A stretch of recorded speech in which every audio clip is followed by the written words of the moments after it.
kursus komputer gampang banget bikin kontennya, bos. Satu, troubleshooting komputer paling gampang. Kedua, rumus-rumus Excel. Ketiga, hal-hal yang nggak orang tahu di Word tuh bisa dilakukan. Keempat, trik-trik PowerPoint hack. Ya kan? Kelima, syuting udah ya. Kelima, buka jasa kursus, udah. Iya.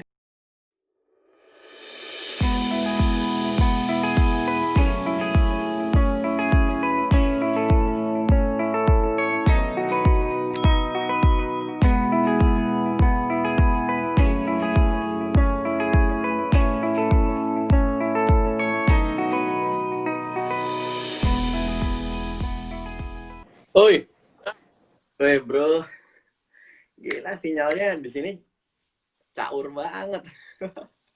Ara, lu bikin satelit cuan. Kacau. Tau gak sih? Gue sampai ganti-ganti HP loh. Sampai 3 HP. Ini tiga-tiganya kacau semua, buset, parah banget. Itu sinyal Jogja kayaknya ya. Iya kayaknya. Ya udahlah, langsung apa? Q&A aja lah, bro. Targetnya 15 menit sebelum hilang lagi suaranya. Boleh. Cuman tadi kayak terakhir apa tuh? Tentang gimana sih bikin konten perbankan.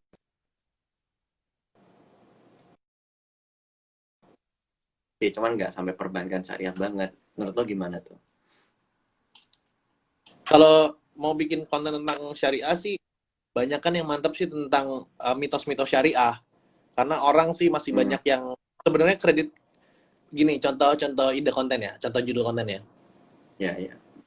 Bayar cicil menurut ekonomi syariah boleh nggak sih? Nah, kayak gitu tuh. Terus habis Oh, invest dolar menurut ekonomi syariah boleh nggak sih? Kan sebenarnya ekonomi syariah itu kan antara boleh dan tidak, ya kan? Nah, benar banget. itu bikin clickbaitnya kayak gitu. Beli motor kredit menurut Islam boleh, tapi kan akadnya yang beda, kayak gitu loh. Nah, tapi Iya.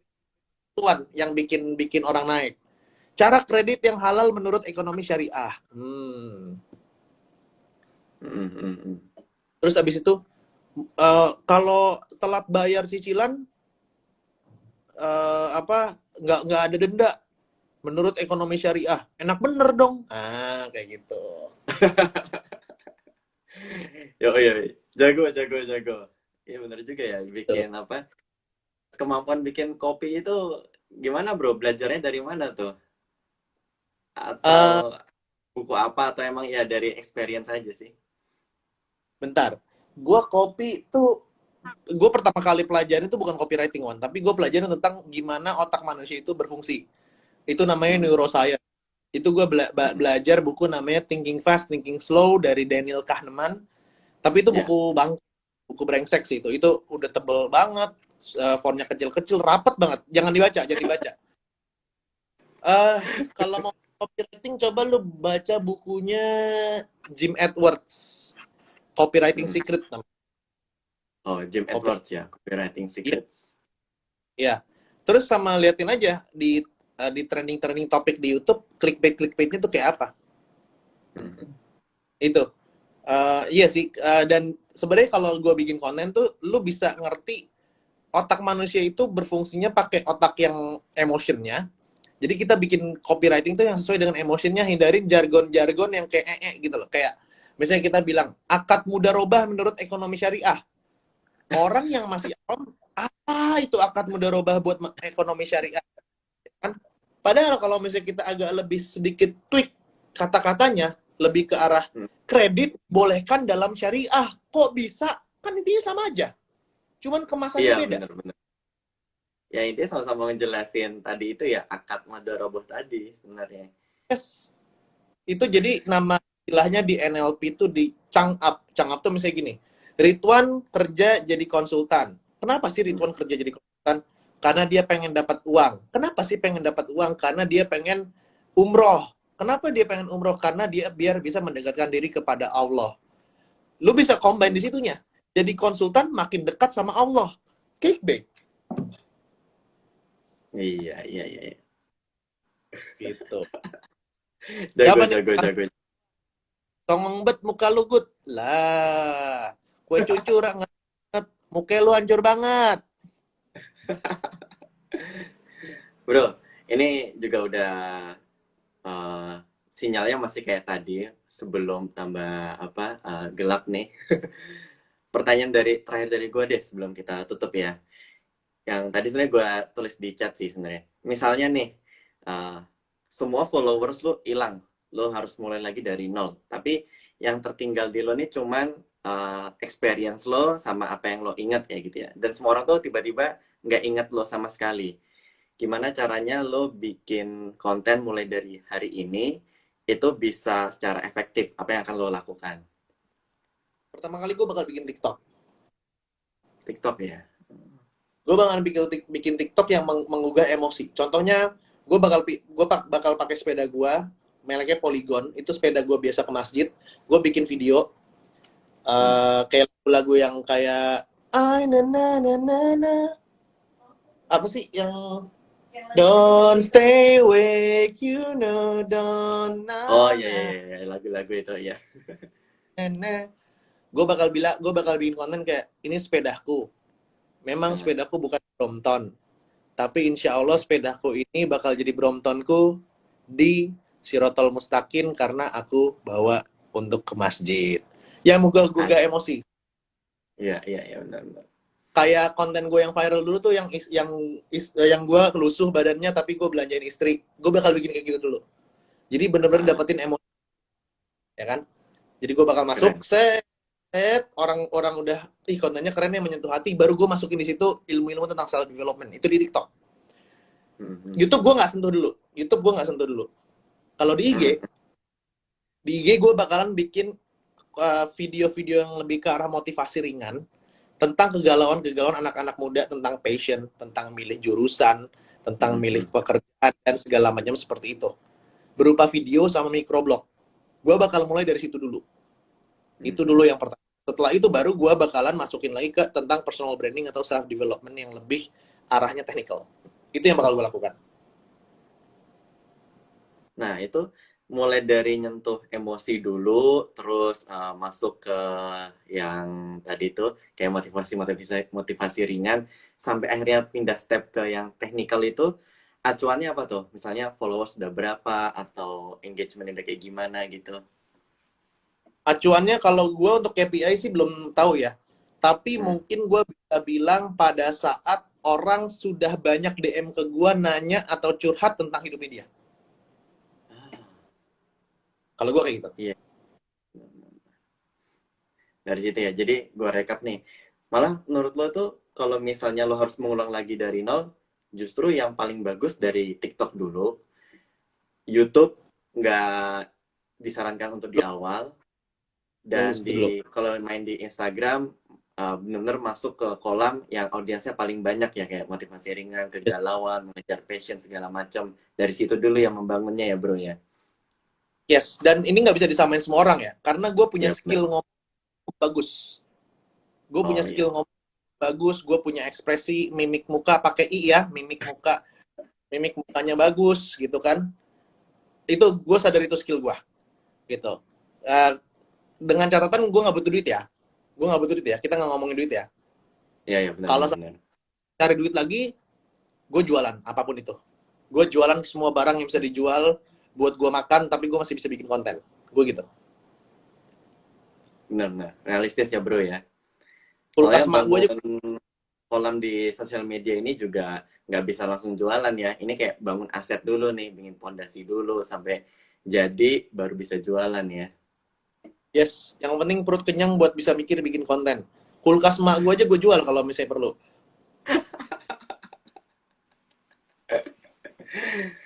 Oke, oke. Bro, Nih, ini yang nanya lagi nggak apa-apa, gimana? gue free. Oke lah. Ini ada nih satu pertanyaan lagi deh sebelum kita tutup nih. Next time. Nih, ada yang nanya konten buat kursus komputer, Bang. Alah, kursus komputer mah gampang banget bikin kontennya, bos. Satu, troubleshooting komputer, paling gampang. Kedua, rumus-rumus Excel. Ketiga, hal-hal yang nggak orang tahu di Word tuh bisa dilakukan. Keempat, trik-trik PowerPoint hack, ya kan? Kelima, syuting udah ya. Kelima, buka jasa kursus, udah. Iya.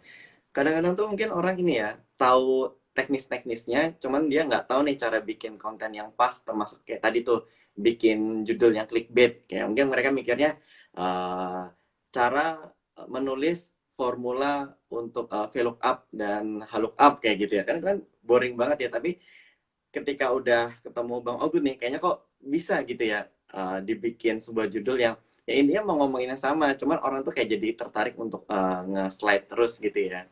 Mungkin orang-orang tuh Iya. perlu belajar gimana cara jualan yang benar atau enggak cara membuat produknya lebih menarik kayak gitu. Itu simpelnya skill copywriting ya. Itu skill copywriting bisa dipelajarin sambil jalan sebenarnya. Nah, cuman masalah paling utama sebenarnya yang gue lihat adalah namanya the curse of knowledge, kutukan pengetahuan. Jadi pada saat kayak orang yang tadi komputer, dia udah ngerti VLOOKUP, HLOOKUP, SUMIF, bla bla bla yang rumus-rumus gitu. Pada saat dia mau bikin konten hal-hal yang dasar yang sebenarnya orang butuh, dia mikir, kayaknya semua orang bisa deh. Nggak perlu gue bikin kontennya. Itu yang sebenarnya masalah pada saat orang-orang bikin konten edukatif. Dia ngerasa bahwa ini ilmu sampah banget. Semua orang gue yakin pasti bisa. Padahal nggak semua bisa. Itu adalah the curse of knowledge, kutukan pengetahuan. Pada saat lu sudah ada di certain level tertentu, ya, lu tuh akan lupa rasanya pada saat lu nggak tahu. Simpelnya gini, Dewan. Kalau orang ngomongin tentang business process improvement, kesannya tuh keren. Buat kita kayak apaan? Cuman gitu doang, bikin SOP, bikin kotak-kotak, dan lain-lain. Alah, gitu doang kok. Bener nggak? Yes. Itu kan sudah ada di level the curse of knowledge di poin tersebut. Gitu. Terus contohnya kayak, tadi ada orang yang nanya, mendingan akun baru apa akun lama? Kan? Buat gue itu kayak, ya Allah, ini mah harusnya bisa dijawab sendiri. Tapi ternyata gue tuh curse of knowledge, gue tuh lupa bahwa gue waktu di posisi dia, itu juga bingung sama dua hal tersebut. Jadi pada saat lu ada mau bikin konten dan lu ngerasa konten itu kayaknya ini mah sampah nih, mah cuman dasar semua orang bisa, lu harus sanksi sama diri lu dan tanya sama beberapa temen lu tahu ini nggak, lu tahu itu nggak, lu tahu ini nggak, tahu ini nggak. Kalau teman-teman lu nggak bisa jawab, berarti layak dibuat konten gitu. Oke. Ini sebenarnya kebanyakan.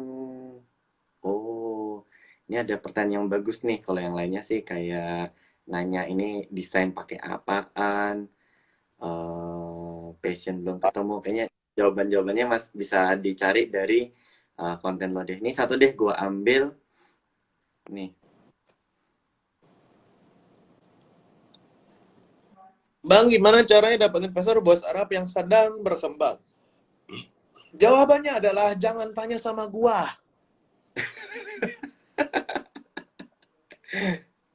Gua nggak ngerti. Lu nanya sama gua investor, emang gua punya startup. Orang gua cuma jual kambing. Bos, ya elah. Gua dari dulu usaha bootstrap, bos, nggak pakai investor. Jangan nanya sama Ridwan lah. Kalau misalnya nanya-nanya kayak gitu kan dia udah lebih lama tuh di konsultan. Nah, mas saya gue juga belum bikin startup yang dapat investor gede, bro. Cuman mungkin gue bantu jawab ngasal ya. Mudah-mudahan. Kalau gue jadi investor, pertama kali yang gue tanya adalah kenapa lu bikin produk ini atau jasa ini? Itu gue lihat. Terus kemudian gue lihat lagi bisnis modelnya kayak gimana sih? Kan kita bisa, kalau misalnya kita udah belajar bisnis model, kan gue belajar di S2 ya. Ada key supplier, key activities, key resource, value, distribution channel, sama customer, terus bawahnya ada expense stream, sama revenue stream gitu kan. Kalau misalnya dia udah gue tanya kayak gitu, gue udah bisa ngebayangin nih, oh kotaknya kira-kira kayak gini, ya kan. Di situ gue langsung bisa ngebayangin, bisa di scale nggak? Gitu. Gue invest money ini kira-kira bisa naikin penjualan berapa? Itu pertama, itu yang kedua yang gue pikirin. Yang ketiga lagi adalah lu udah tes belum? Tes market. Kalau belum tes market, lu jangan ngebaca sama gue. Gue keluarin duit nih. Gue berharap bukan yang barang dari nol. Gue berharapnya yang udah setengah jalan gitu loh. Nah, setelah itu gue pasti ngelihat dari laporan keuangannya dia. progression keuangannya dia, ngelihat asumsi-asumsinya dia tuh pakai logikanya masuk nggak. Kalau misalnya asumsi-asumsi kayak anak S2 sih ya out, terlalu halusinasi itu mah. Halusinasi. Giting bahasanya. Nah, setelah itu baru gue lihat lagi karakternya dia, bisa nggak diajak kerjasama. Itu sih kalau gue jadi investor ya.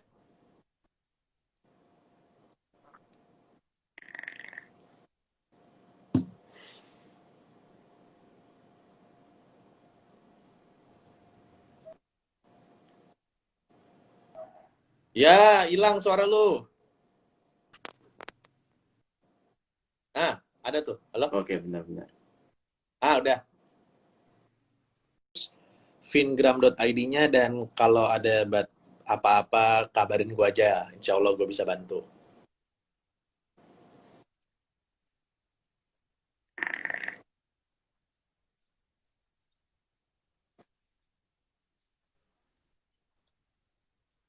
Live-nya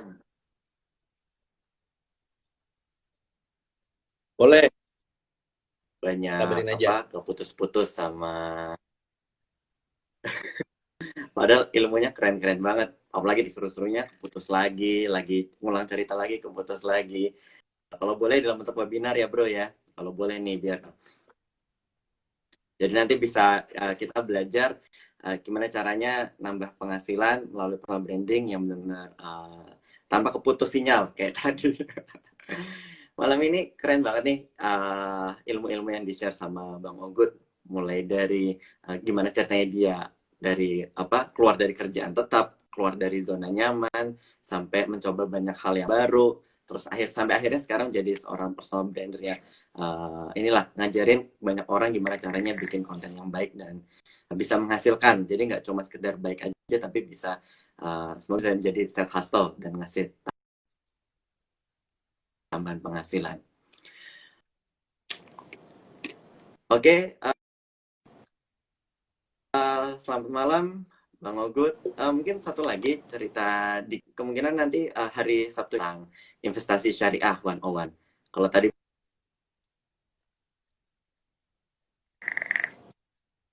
Bang Ogut udah cerita Thank you, Wan. Warahmatullahi wabarakatuh.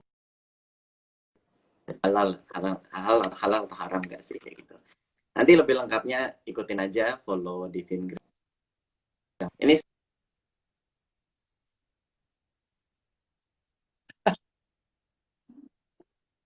Sip.